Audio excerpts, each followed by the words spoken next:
안녕하세요. 저는 이제 마흔이 코앞인 남자입니다. 저는 몇 년 전 결혼을 했다가 크게 실패를 했었는데요.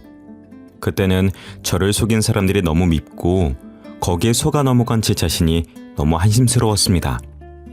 하지만 이제 시간이 지나고 생각을 해보니까 제 탓을 할 게 하나도 없더라고요.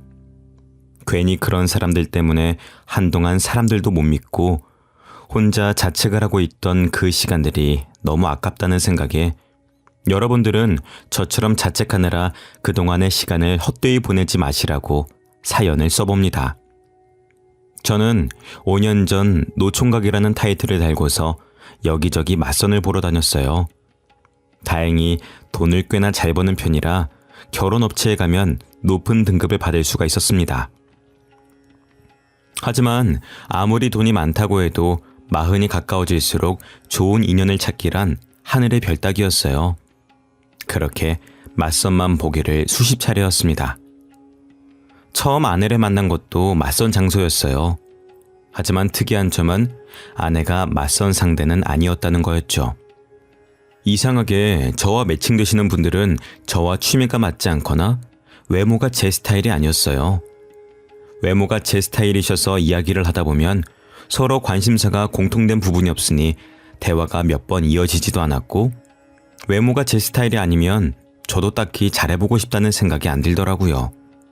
그런데 그날은 유독 그분이랑 대화 코드도 안 맞고 모든 게 마음에 들지 않았었습니다. 이야기를 하는데 자기가 관심 없는 이야기라며 제 말을 툭툭 끊어버리고 심지어 대놓고 얼마나 버시냐면서 물어보셨었죠. 그분도 나름 전문직이셔서 자기만의 프라이드가 상당히 강하시더라고요. 그러다 보니 어떻게든 손해보는 장사를 하지 않으려고 하셨습니다. 아무리 연애를 건너뛰고 결혼부터 생각하는 맞선 자리라고는 하지만 그래도 대놓고 결혼을 하나의 장사처럼 취급하시는 분이랑은 저도 더는 이야기가 하기 싫었습니다. 그래서 저도 모르게 할 말이 없어서 말도 제대로 안 하니까 그 여자분도 자존심이 상했었는지 더는 할 이야기가 없을 것 같다면서 자리에 앉은 지 30분도 채 지나지 않아서 일어나시더라고요. 저는 그분을 잡지도 않고 잘 가시라며 의례적인 인사를 건넸고 괜히 그분과 엘리베이터도 함께 타고 싶지 않아서 저는 더 앉아있다가 가겠다고 했어요. 먼저 그 여자를 보내고 혼자 그 넓은 테이블에 앉아있는데 매니저가 저에게로 오더라고요. 그러고서는 서비스라면서 작은 디저트를 내놓았습니다. 여기 서비스예요. 편하게 이용하시고 다음에도 또 저희 매장 이용해주세요. 아니, 커피 2잔 시켰는데 무슨 서비스예요? 아, 새로운 디저트라서요. 랜덤으로 각 테이블에 신메뉴 서비스 드리고 있어요. 그리고 주위 테이블을 둘러보니 그 말은 진짜인지 각 테이블에 조그만 디저트가 하나씩 있더라고요. 괜히 머쓱해져서 감사하다는 말을 하고 혼자 디저트를 뒤적거리다가 결국에는 안 먹고 나왔습니다. 계산을 하려는데 디저트를 건넨 매니저가 먼저 말을 걸더라고요. 손님, 저희 매장 자주 이용하시죠? 그런데 그동안 쿠폰을 안 찍으셨더라고요. 이러면 안 되긴 하는데 여기 제가 기억나는 횟수만 일단 도장 찍어놨어요. 그러면서 저에게 도장이 가득 채워진 쿠폰을 여러 개를 내미는 겁니다. 저는 당황스러워서 필요 없다고 거절하려는데 막무가내로 그걸 카드와 같이 제 손에 쥐어주더라고요. 얼떨결에 쿠폰을 받아서 다시 돌려주기도 못해서 그냥 감사하다고 하고 가게를 나왔습니다. 그리고 밖에 나와서 그냥 쿠폰을 버리려고 보는데 쿠폰의 앞면에 메시지와 번호가 적혀 있더라고요. 그 매니저는 자기 번호를 써놓고 연락달라는 문구를 적어놓고 저에게 그 쿠폰을 준 거였습니다.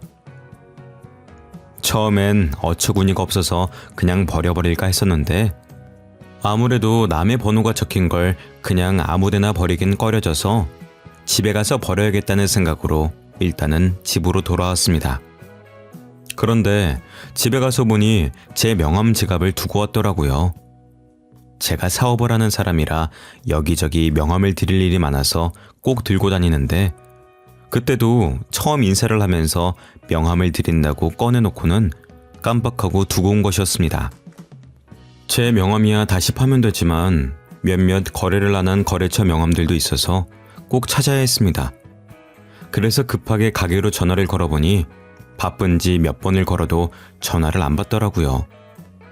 그래서 다급한 마음에 저에게 번호를 준 직원에게 전화를 걸었고 그 매니저는 그 사이에 퇴근이라도 했는지 제 전화를 금방 받았습니다. 여보세요? 아까 가게 직원분 맞으시죠? 아, 안녕하세요. 이렇게 빨리 전화 주실 줄은 몰랐는데. 다른 게 아니라요. 혹시 가게에 명함 지갑 분실물 없었나요? 그게 저한테 중요한 거라 꼭 찾아야 되거든요. 글쎄요. 저도 손님 나가시고 바로 퇴근해버려서요. 가게는 전화 안 받던가요? 네, 바쁜지 몇 번을 걸어도 안 받더라고요. 어차피 저 아직 그 근처니까 제가 가서 확인해 드릴게요. 다행히 가게 소파에 끼어서 아무도 발견하지 못하고 있었던 제 명함 지갑은 되찾을 수가 있었고 한시름 마음이 놓이고 나니 그 직원에게 미안한 마음이 들기 시작하더라고요. 이미 퇴근까지 한 사람을 다시 출근하게 한 거나 마찬가지였으니까요. 미안한 마음에 사례라도 하겠다고 하니까 냉큼 밥을 사달라고 하시더라고요. 사례하겠다고 했으니까 그걸 싫다고 할 수도 없어서 약속을 잡았습니다. 그런데 매번 가게에서만 마주치다가 밖에서 작정하고 꾸민 모습을 보니 너무 예쁘더라고요. 왜 그동안 그렇게 예쁜 모습을 못 알아봤나 싶을 정도였습니다. 그날 대화를 하는데 정말 오랜만에 여자랑 웃으면서 이야기를 했어요. 저랑 관심사며 취미며 비슷하더라고요. 저는 활발하게 움직이는 걸 좋아하는 편이라 가지고 혼자 뭔가를 계속하는데 목공예도 배우고 직접 의자나 테이블 같은 걸 만드는 걸 참 좋아라 했습니다. 그런데 그분은 집 인테리어에 관심이 있어서 간단하게 붙이는 벽지도 직접 붙이고 조명이나 예쁜 소품들로 집을 꾸미시는 걸 좋아한다고 하시더라고요. 매번 업체에서 등급을 매겨 저랑 비슷한 수준의 여자를 소개해 주니까 늘 자기적인 만남에 저도 모르게 이것저것 재곤했었는데 그런 것 없이 만나서 이야기를 하니까 저도 편하게 시간을 보낼 수가 있었습니다.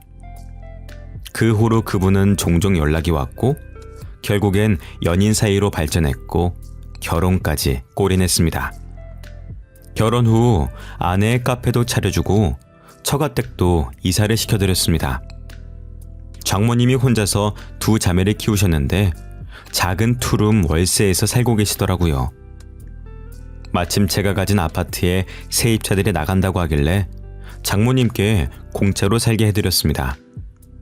제가 결혼을 하고 1년도 지나지 않아서 처제도 결혼을 했고 혼자 계신 장모님이 걱정이 돼서 명절이 아니어도 처가 식구들끼리 만나서 자주 시간을 보냈습니다. 그렇게 결혼을 하고 반년 동안은 정말 아무런 걱정도 갈등도 없이 행복한 나날이 이어졌죠. 그런데 처제가 어느 날 새벽에 저희 집으로 찾아오면서 그 평화로움도 깨져버렸습니다. 언니, 그 사람이 도박에 빠져서 집도 경매로 넘어가게 생겼어. 그게 무슨 말이야? 도박이라니. 언제부터? 번듯해 보이던 동서는 언제부터 도박에 빠졌는지 어느 순간부터 집에도 잘 안 들어오고 주말이면 친구들과 골프를 치러 가겠다고 나가놓고 담배와 술 냄새를 풀풀 풍기면서 들어왔대요. 원래 동서는 술도 잘 안 마시고 담배도 안 피우던 사람이라 처제도 이상하다고 생각을 해서 추궁을 해봤는데 끝까지 아무런 일도 아니라고 했었다는 겁니다. 그래서 처제도 이제 어떻게 된 일인가 고민하고 있었는데 순식간에 집에 빨간 딱지가 붙었다고 합니다. 알고 보니 이미 두 사람이 결혼할 때쯤부터 도박에 손을 대기 시작했고 멀쩡하게 번 돈을 죄다 도박에 쓰면서 결혼 후 생활비부터는 다 마이너스였어요. 처제는 아무것도 모르다가 가압류까지 당하고 나서야 사실을 알게 된 거였고요. 그때가 결혼한 지 1년도 지나지 않았을 때였습니다. 처제는 백방으로 돈을 찾아다니기 위해서 돈도 벌고 여기저기 돈을 빌려댔지만 그걸로는 턱도 없었습니다. 그나마 돈이 있던 저는 갚아주면 또 똑같은 일이 반복될 거라며 처제가 다른 사람에게 돈을 빌리는 것까지 막아섰으니 저에겐 빌려달라고는 안 하더라고요. 저는 괜히 집에 가면 마음만 안 좋을 것 같아서 처제더러 저희 집에서 잠시 같이 지내자고 했습니다. 처음엔 민폐를 부린다며 거절을 했었지만 하루는 집에 다녀오더니 이혼하겠다고 선언하더라고요. 나 이혼할 거야. 이미 같이 살고 있지도 않지만 같이 사는 건 더 못하겠어. 무슨 일인데 이제 도박은 안 하는 거 아니야? 너한테 그렇게 심하게 걸려놓고 이서방은 아직도 정신을 못 차렸대? 이제는 아예 집에서 도박판을 벌리고 있더라고. 빨간 닭지 정도면 다행이지. 아예 집이고 뭐고 싹 다 날아가게 생겼어. 집에서까지 도박을 한다고? 차라리 경찰에 부르지 그랬어. 경찰 불러도 그때뿐이죠. 어차피 금방 다시 나오면 똑같을 거 해봤자 뭐해요. 그 이후로 처제는 아예 저희 집에서 살았고 동서는 그런 처제를 찾지도 않았습니다. 결국에는 처제도 더는 상황이 나아질 것 같지 않다며 결혼한 지 딱 1년 만에 이혼을 했습니다. 하지만 장모님이 아시면 말도 없이 이혼했다면서 혼날까봐 이혼 사실을 숨기고 그 후로는 저희 집에서 지냈습니다. 장모님이 이혼한 걸 모르시니 처가로 들어가라고 할 수도 없는 노릇이었으니까요. 그래도 처제와 사이도 좋은 편이어서 셋이서 친구처럼 지냈습니다. 그런데 문제는 처제와 사이가 가까워져도 너무 가까워진 게 문제였습니다. 아내가 없을 때면 그냥 오빠라고 부르면서 팔짱을 끼기도 하고 제가 출근할 때 아내가 뽀뽀를 해주면 자기도 보고 있다가 똑같이 하려고 하는 장난을 치는 바람에 놀라서 다급하게 현관문을 벗어난 게 하루 이틀이 아니었습니다. 처음에는 장난인 걸 알고 있으니까 저도 웃으면서 안 된다고 했었지만 갈수록 그 정도를 모르고 선을 넘기도 몇 차례였습니다. 하루는 제가 씻고 수건을 깜빡하고 안 가져와서 아내에게 가져다 달라고 했어요. 그런데 아내가 잠깐 밖에 나갔었는지 처제가 수건을 가져다 주면서 제 손을 잡더니 놔주질 않는 겁니다. 뭐 하는 거야? 이렇게 문 계속 열어놓고 있으면 추워. 수건을 줬으면 물기는 다 깨줘야 될 거 아니야. 손 하나 남았잖아요. 하나 남은 걸로 닦고 나와요. 옷도 입어야지. 이러고 어떻게 옷을 입어? 왜요? 안 입고 나와도 괜찮아요. 가족끼리 뭐 어때요? 그렇게 한참의 실랑이를 벌이다 제가 점점 짜증이 섞인 투로 이야기하자 그제서야 알겠다며 제 손을 놔줬습니다. 그것뿐만이 아니라 제가 주방에 있으면 백허그를 하는 건 물론이고 제가 소파에 앉아 있으면 무릎 베기를 해달라며 제 무릎 위에 머리를 대기도 했습니다. 처음엔 아내도 아무것도 모르고 그냥 장난인 걸로 알고 넘어갔었어요. 그런데 날이 갈수록 아내 앞에서도 심해지니 점점 아내도 기분이 나빠 보였죠. 하루는 아내의 카페 직원이 일이 생겨서 아내가 하루 종일 혼자 카페를 봐야 했었습니다. 저는 아내를 기다리다가 안방에서 그만 잠이 들어버렸고 잠결에 제 옆에 누군가 누워있는 것 같아 아내인 줄 알고 껴안고 잠에 들었습니다. 그런데 새벽녘에 절 깨운 건 다름 아닌 아내의 호통소리였죠. 화들짝 놀라서 눈을 뜨니 아내가 침대 옆에 서서 저를 내려다보고 있었습니다. 제가 뭘 잘못했나 하는 생각과 동시에 제 품에 안겨 자고 있는 처제를 발견했죠. 저는 깜짝 놀라서 처제를 밀쳐냈어요. 제가 밀어내니 처제도 그제서야 잠에서 깨더라고요. 언니, 아직 해도 안 떴는데 왜 소리를 질러? 여보, 이거 오해인 거 알지? 처제가 왜 우리 안방에 들어와 있는지 모르겠는데 진짜로 아무 일 없었어. 지금 이렇게 옷도 다 입고 잠들었는데 무슨 일이 있었겠어? 지금 무슨 일이 있었는지 없었는지가 중요해? 지금 이 꼬락서니를 보고 아무런 생각이 없게 생겼어? 언니, 왜 그렇게 예민하게 반응해? 그냥 자자. 이러는 거 보기 싫었으면 일찍 들어오던가. 처제는 당황스럽지도 않은지 뻔뻔하게 아내의 신경을 긁어댔습니다. 뭐 별일도 아닌 걸로 화를 내내는 듯 이야기를 하더라고요. 뭐가 별일이 아니야? 엄연히 너희 형부야. 너 이런 식으로 할 거면 그냥 집으로 가. 내가 엄마한테 다 말할 거야. 고생하다 겨우 집에 왔는데 꼴이 이게 뭐야? 아내는 카페 마감할 때쯤 술에 취한 진상 손님들이 카페에서 시비가 붙는 바람에 결국엔 경찰까지 부르고 가게 정리까지 하고 오느라 늦은 거였는데, 그렇게 고생을 하고 왔더니 저와 처제가 나란히 안방 침대에 누워서 자고 있었으니 당연히 화가 날 만했습니다. 아무리 가족이어도 지켜야 할 선은 있으니까요. 처제는 처제방 따로 줬잖아. 그런데 왜 여기까지 와서 잔 거야? 내 방 매트리스는 싸구려란 말이야. 여기 침대가 훨씬 푹신하고 넓잖아. 언니도 없는데 내가 누워있을 수도 있지. 내가 객식구라고 차별하는 거야? 이건 차별하고 말고의 문제가 아니잖아. 애초에 내가 누워서 자고 있는데 처제가 왜 여기로 올라와서 자? 아무리 가족 같은 사이여도 그러는 건 아니지. 됐어. 당신은 상종도 하지 마. 너 그냥 나가. 이제 더는 못 봐주겠다. 그동안 선 넘는 거 참아줬더니 어디까지 기어올라? 넌 언니가 우습니? 만만해? 아내는 그동안 화가 많이 쌓였는지 엄청 화를 냈습니다. 아내와 만난 이후로 그렇게까지 화를 내는 모습은 그날 처음 봤죠.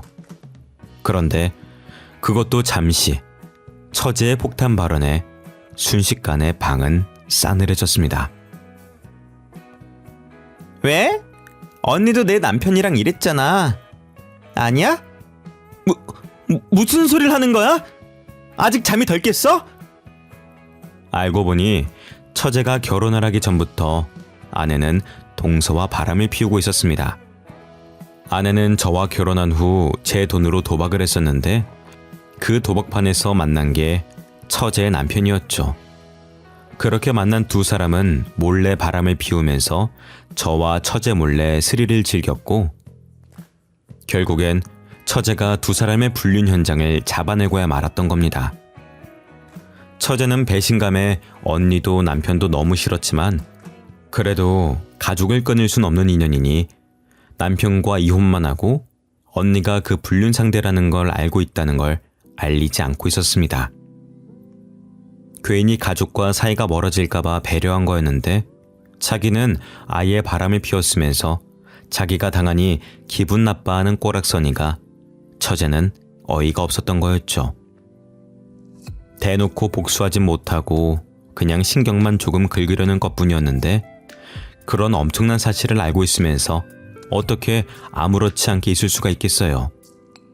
결국엔 처제도 얼마 참지 못하고 알고 있던 사실들을 내뱉어버린 거였습니다. 그동안 내 전남편 만나고 다녔던 거 다 알아. 그 사람 입으로 직접 들었으니까. 내가 이혼하고도 만나나 싶어서 사람 붙였더니 아직도 만나고 다니더라? 뭐라고? 네가 그걸 어떻게 알아? 그리고 언니, 애초에 형부 사랑해서 한 결혼도 아니었잖아. 그런데 뭘 그렇게까지 질투를 해? 형부가 언니한테 돈만 주면 만사 오케이 아니야? 뭐라고? 네가 어떻게 그걸... 엄마가 언니를 얼마나 끔찍하게 아끼는지 뻔히 아는데 처음 보는 형부는 두 손 들고 환영했으니까 이미 검증도 다 됐다는 거 아니겠어? 엄마가 언제 그렇게 네 형부를 두 손 들고 환영했다고 그래? 두 사람 이야기하는 거 다 들었어. 엄마 회사에서 형부 정보 빼돌려서 언니한테 준 거잖아. 내가 아무것도 모를 줄 알았어? 둘 다 제정신 아니야. 형부 가지고 논 거잖아. 사실 장모님은 제가 가입한 결혼업체에 커플 매니저로 일하셨었는데, 제 가입 정보에 적힌 연봉을 보고 자기 딸이랑 연결시키려고 수를 쓴 거였습니다. 그래서 유난히 저랑 안 맞는 여성분을 골라서 제 맞선에 내보내고 장소는 자기 딸이 일하는 호텔 카페로 잡은 거였죠. 호시탐탐 아내는 저를 꼬실 기회를 노리고 있었고 꼼짝없이 거기에 걸려든 거였습니다. 모든 사실을 들었는데도 사실 믿기지가 않았어요. 아무리 사람마다 결혼하는데 중점을 두는 곳이 다르다고 하더라도 마냥 돈만 보고 이렇게 계획적으로 접근해서 결혼까지 하는 게 흔한 일인가요? 업체에 소송을 하려고 해도 이미 장모님은 저와 아내가 결혼도 하기 전에 그만두셨고 회사 입장에서는 딱히 할 수 있는 조치도 없을 테니 답답할 노릇이었죠. 솔직히 언니, 도박할 돈 때문에 형부랑 결혼한 거면서 뭘 그렇게 화를 내? 왜? 언니가 남의 가정 깨뜨릴 땐 괜찮고 남이 언니 가정 부수는 건 싫어? 대체 내가 언제 바람을 피우고 언제 도박을 했다는 거야? 증거 있어? 당연히 있지. 언니, 요즘에도 내 전남편 만나서 같이 도박하러 다니더라. 뭐 같이 사기라도 치려고 다니는 거야? 그렇게 해서 좀 벌긴 했고? 잠깐만, 도박이라니 그건 또 무슨 소리야? 그러면서 처제는 당당하게 일주일 전에 찍힌 영상을 보여줬습니다. 누가 봐도 제 아내와 동서였고 두 사람은 다정하게 팔짱도 끼고 심지어 길거리에서 껴안고 난리를 부렸더라고요. 당신 이거 뭐야? 이 영상 사실이야? 저렇게 당당하게 불륜을 저지르는데 저만 모르고 있었던 것도 어이가 없었죠. 처제 이야기를 들어보니 처음엔 동서도 그렇게까지 도박 중독은 아니었다고 합니다. 결혼할 때까진 그냥 가끔 친구들과 한 게임 하는 수준이었으니까요. 그런데 결혼을 하고 나서 본격적으로 아내가 동서를 데리고 도박을 알려줬습니다. 두 사람이 눈이 맞아서 바람을 피우며 아내는 도박을 하러 동서와 함께 다녔고, 그러니 동서도 결혼 후 벌어오는 돈을 족족 도박에 쏟아붓고, 생활비는 마이너스의 대출도 정도를 넘어서서 이자조차 제대로 못 낼 정도였던 겁니다. 아내는 제가 주는 돈이 한계가 있으니 매번 조금씩 동서에게 빌렸었고, 동서도 돈이 급해지니 아내에게 빌린 돈을 갚으라고 했었지만 아내는 돈이 없다면서 배째라는 식으로 돈도 안 갚은 거였습니다. 사실 도박빚은 차용증도 안 쓰고 그 돈이 도박으로 인한 거면 안 갚아도 법적으로 채무자에게 갚으라고 하지 않기 때문에 아내도 그걸 알고 그렇게 나간 거였죠. 동서는 뭣도 모르고 자기 혼자서만 뒤집어쓰게 생겼으니 화가 난 겁니다. 그래서 처제에게 모든 사실을 알리고 너희 언니가 빌려간 돈이니 처제라도 그 돈을 갚으라고 하면서 처제가 모든 사실을 알게 된 거였습니다.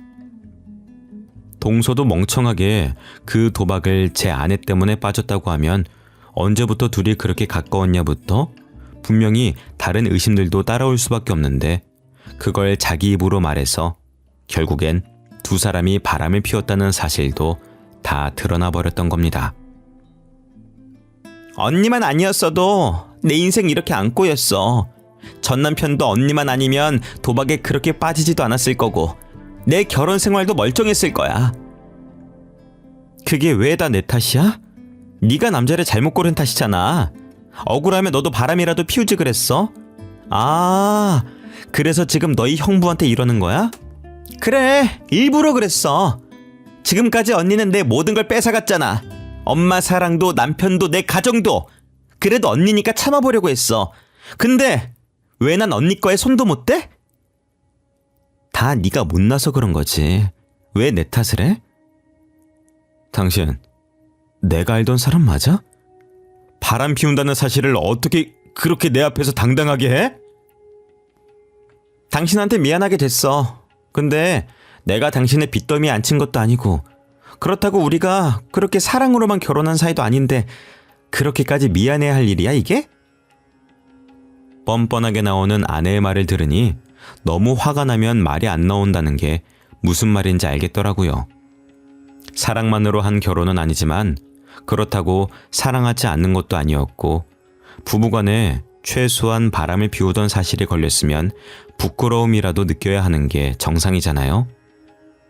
그래, 그러면은 당신이 그동안 도박할 때 쓴 돈, 그 돈 내 돈 내놓고 이혼해. 내가 돈이 어디 있다고 그 돈을 줘? 난 돈 없어.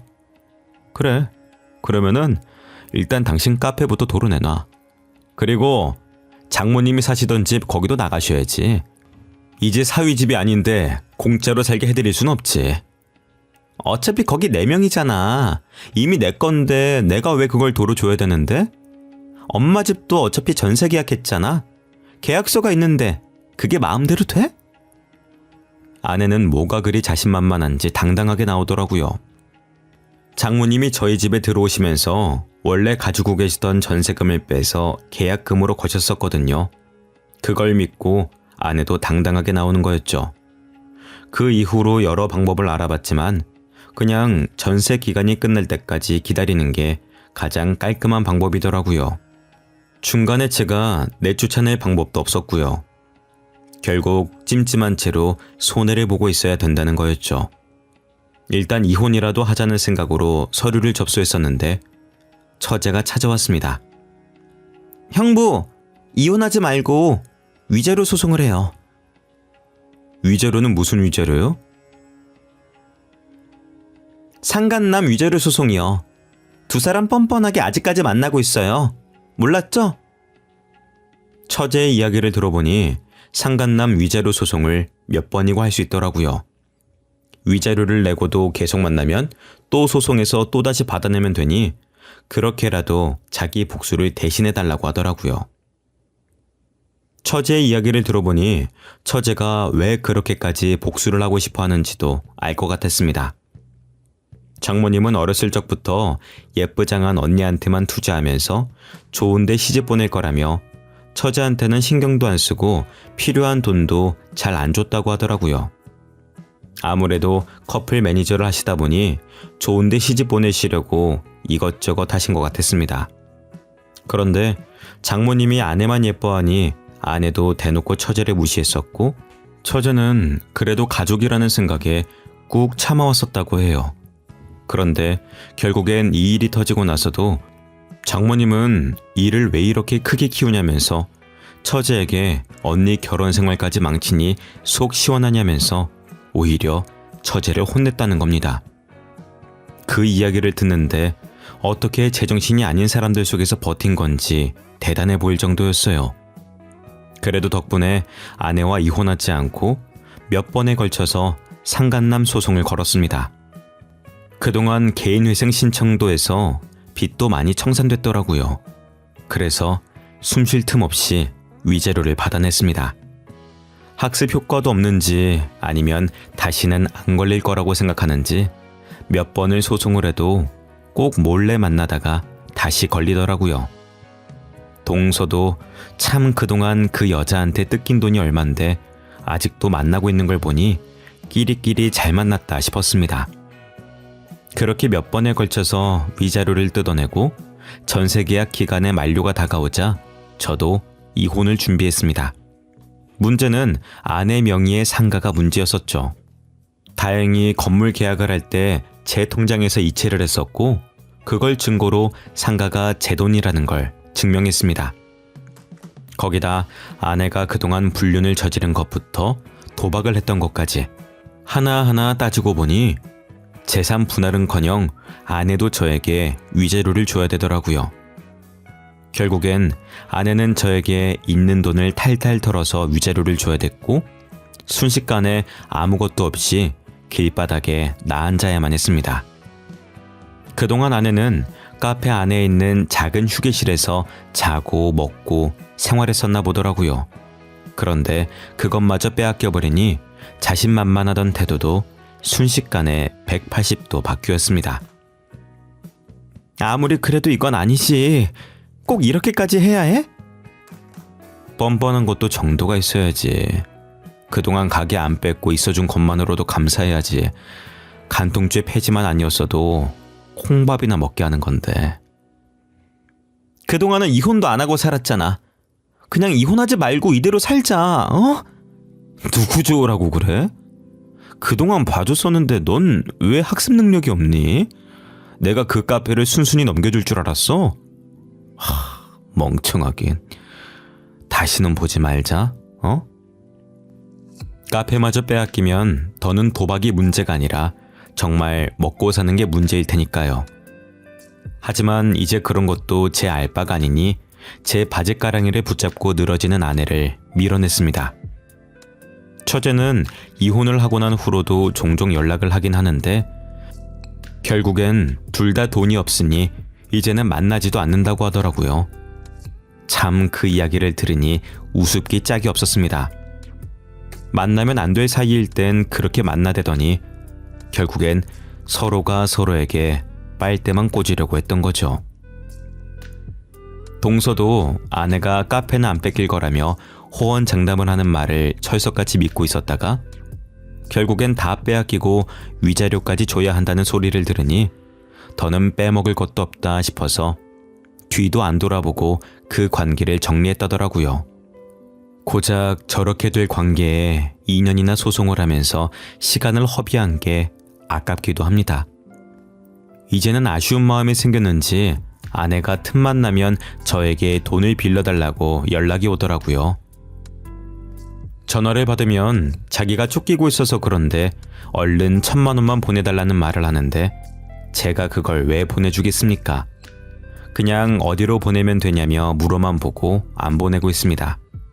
분명 도박하다 진 빚일 텐데 그걸 또 뻔뻔하게 저한테 연락하는 꼴도 우습습니다. 매번 공중전화로 전화를 걸어와서 차단도 못 해놓긴 하지만 이제는 지난 날은 다 잊고 새롭게 출발해 보려고 합니다. 도박이나 불륜은 먼 이야기인 줄로만 알았는데 이렇게 제가 겪으니 배신감에 치가 떨립니다. 복수를 하는 것도 중요하지만 앞으로의 제 시간을 복수에 더 허비하지 않으려고요. 지금까지 제 이야기를 들어주셔서 감사드립니다.